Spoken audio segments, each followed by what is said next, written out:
Bu In, Ya, mau tanya-tanya lagi ya. oh, ya, Ya, silakan. jadi kemarin tuh kan saya sudah tanya tentang LK untuk mengerjakan LK 2.1 ya.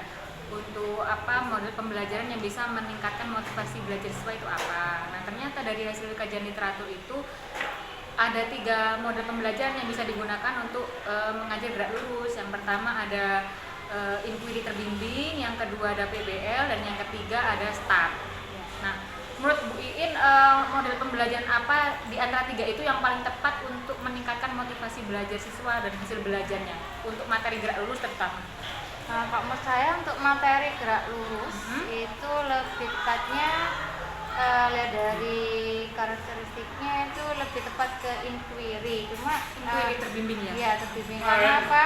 Karena anak-anak di sini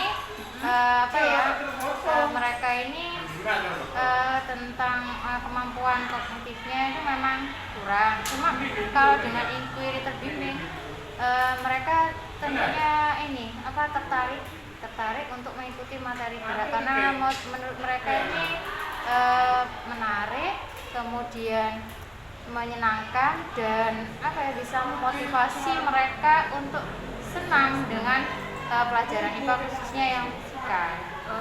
Itu nanti ada prakteknya gitu ya? Iya, tentunya ada prakteknya untuk gerak lurus. Kalau misalkan dibanding PBL tuh kira-kira kelemahannya apa kalau ngajar menggunakan PBL? Kalau PBL itu anak-anak ini kesusahannya dalam kayak menentukan hipotesa, kemudian untuk menganalisis masalah itu mereka kemampuannya masih kurang ya? Iya, karena menurut mereka kayaknya masih susah. Terutama untuk gerak lurus mungkin lebih tepatnya ilahnya. Iya. Kalau lebih tepat ke inquiry terbimbingan ada prakteknya ya. Iya. Kalau misalkan STAT itu kira-kira apa kelemahannya? Kalau STAT itu memang ada kelemahan, ada kelebihannya. Kalau kelemahannya itu di situ kan di awal dan di akhir itu mereka harus ada pretest, post-test, lebih ke banyak mengerjakan soal kayaknya membosankan gitu, kurang menarik. Berarti malah tidak termotivasi kurang motivasi mereka, karena kurang menarik. Berarti kalau misalkan gerak lurus itu ada praktikumnya, kalau menggunakan mobil-mobilan itu. Kalau misalkan siswanya sekitar 30, itu cocok nggak sih kalau misalkan demonstrasi aja atau anak-anak itu langsung praktek langsung? Kalau 30 mending kalau ini berkelompok dulu, jadi mereka bisa kolaborasi 5-6 siswa tiap kelompok ya. Memang kita harus menyediakan alat dan bahan sesuai jumlah kelompoknya itu. Tapi kalau berkelompok ini mereka kan ada kolaborasi, terus bisa bertukar pikiran, berpikir kritis, bernalar kritis, sama lebih enak itu diskusi dengan temannya. Meskipun kita sebagai guru juga tetap membimbing mereka. Iya. Berarti kalau misalkan kan mobil-mobilnya kan terbatas ya. Iya. Bisa nggak kalau misalkan kita ganti dengan virtual laboratorium gitu. Jadi satu anak-anak fokus ke LCD gitu. Oh iya. Boleh. Kalau memang alat dan bahannya kan memang butuh kit mekanika. Iya, benar. Jadi karena keterbatasan sarana prasarana di sekolah sama juga dengan tempat saya pakai virtual juga menyenangkan. Mereka meskipun mereka mengamati satu monitor, tapi mereka tetap berkelompok kan. Jadi, tetap berkelompok Jadi ada diskusi dengan kelompoknya, jadi mereka bisa berkolaborasi, bertukar pikiran, saling tukar pikiran. Berarti nanti terakhirnya itu diskusi begitu ya Bu? Iya, diskusi. Tentunya nanti setelah diskusi kelompok nanti mungkin bisa mempresentasikan hasil diskusi kelompoknya. Jadi bisa membandingkan dengan kelompok yang lain. Kemudian yang kedua itu adalah masalahnya siswa masih kesulitan untuk mengerjakan soal hots itu ya. Nah, itu ternyata dari hasil kajian literatur kemarin eksplorasinya saya mendapatkan bahwa model pembelajaran pertama itu PBJL. Kemudian yang kedua PBL lagi, kemudian yang ketiga itu inquiry terbimbing. Ternyata dari hasil penelitian yang saya temukan bisa untuk meningkatkan kemampuan siswa dalam mengerjakan soal hots.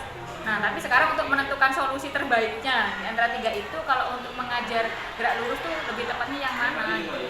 Ya, dilihat karakteristik anak-anak itu mending yang lebih baik yang inquiry terbimbing ya, karena apa ya, dalam mengerjakan soal guru meskipun bukan sebagai apa namanya, hanya sebagai fasilitator saja ya, tapi dengan kalau PBJR itu saya kira anak-anak kalau seperti siswa saya kayaknya masih kesulitan ya, karena membuat produk itu ya mungkin ya, keterbatasan waktu juga.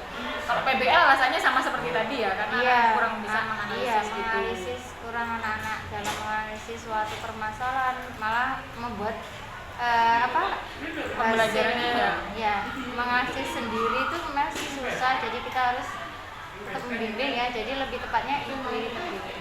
Berarti kalau misalkan gabungannya nanti berarti inquiry berbasis quotes gitu ya, berarti soal-soalnya kita nyari yang soal-soal yang quotes gitu ya mungkin ya? Iya, untuk modelnya inquiry terbimbing, untuk penerapan soalnya mungkin nanti diarahkan ke soal-soal permasalahan kontekstual iya. Jadi anak-anak bisa membayangkan, jadi kejadian yang sudah mereka alami dalam kehidupan sehari-hari gitu. Jadi ada rasa ketertarikan lah. Kalau misalkan punya usul nanti sebagai tahapan pertama memberi stimulus atau masalah ya sebelum itu gitu. Kira-kira video apa ya Bu In ya? Kalau misalkan gerak lurus untuk yang pertama-tama itu. Untuk gerak lurus ya, bukan GLBT ya.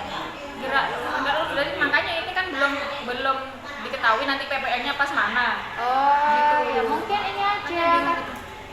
Untuk stimulusnya mungkin kita tampilkan video, misalkan mereka kan naik angkot dari rumah ke sekolah, ataupun misalnya ada seorang